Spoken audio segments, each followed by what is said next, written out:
Assalamualaikum warahmatullahi wabarakatuh.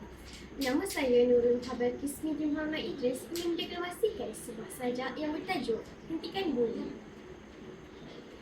Di sudut sepi seorang anak merintih, air mata mengalir, hatinya pedih.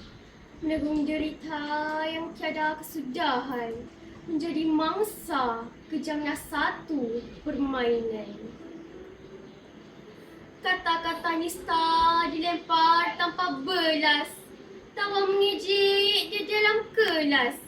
Fizikal didera, mental diseksa, si pembuli bangga merasa berkuasa.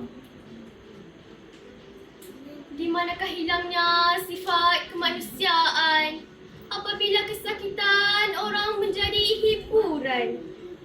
Parut di badan mungkin akan sembuh, namun jiwa yang trauma terus runtuh. Wahai pembuli, renungkanlah sejenak dendam dan benci yang kamu tak nak. Tidak membuatkan dirimu dipandang mulia, hanya menambah dosa dan noda di dunia. Jangan lagi kita sekadar membisu, melihat mangsa terus dideru. Suarakan kebenaran, hulurkan tangan, bantu mereka keluar dari ketakutan. Semaikan kasih, suburkan rasa hormat, biar semua hidup selamat. Tanpa buli, dunia akan ceria, melahirkan generasi yang berbudi mulia.